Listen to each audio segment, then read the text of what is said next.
ओम शांति। स्वराज्य की सत्ता द्वारा विश्व राज्य की सत्ता प्राप्त करने वाले मास्टर सर्वशक्तिवान भव। जो इस समय स्वराज्य सत्ताधारी अर्थात कर्मेंद्रिय जीत है, वही विश्व की राज्य सत्ता प्राप्त करते हैं। स्वराज्य अधिकारी ही विश्व राज्य अधिकारी बनते हैं। तो चेक करो, मन, बुद्धि और संस्कार जो आत्मा की शक्तियां हैं, आत्मा इन तीनों की मालिक है। मन आपको चलाता है या आप मन को चलाते हैं?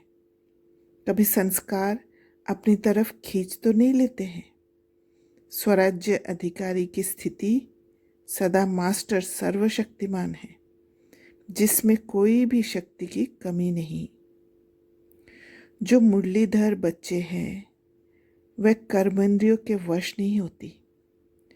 वह सेंस परसेप्शन माना कर्मेंद्रियों द्वारा या कर्मेंद्रियों में जो कर्मेंद्रियों से देखते हैं या सुनते हैं या जो भी समझ आता है, उसमें नहीं फंसते हैं। वह आत्मा सतर्क रहती है। ज्ञान होने कारण बुद्धि की रिफाइननेस द्वारा बातों को एनालाइज कर सकती है।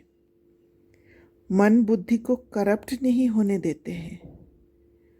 उनकी बातों को समझने का क्षमता है, जो अलग पर्सपेक्टिव से देखकर सिचुएशन को अपने कंट्रोल में ले आते हैं। ब्रॉड सेंस में देखते हैं। वे कोई एक ही परसेप्शन में नहीं फंसते हैं।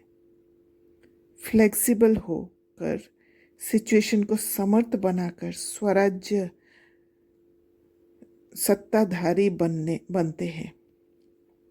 ऐसी आत्मा स्वयं को दूसरे आत्माओं का संस्कार को समझ सेफ भी रखती है, मर्यादा में रहती है, अपना स्वराज्य को खोने नहीं देती है और साथ में व्यर्थ में ना उलझकर समर्थ बनाकर बातों को परिवर्तन कर देती है।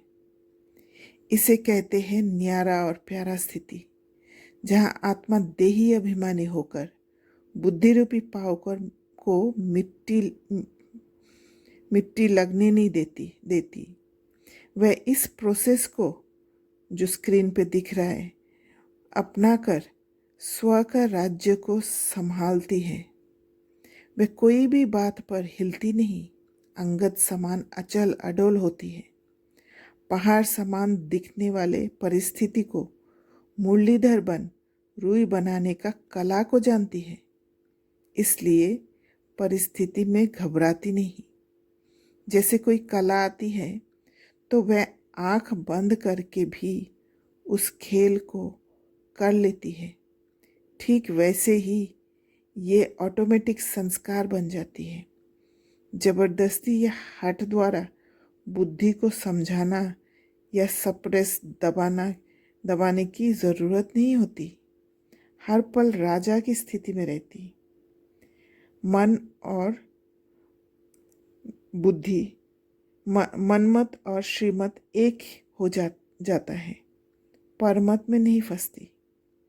खजाना का चाबी जो बाबा है उनके हाथ में होने कारण वह कोई आकर्षण में से आकर्षित नहीं होती है। अच्छा, ओम शांति।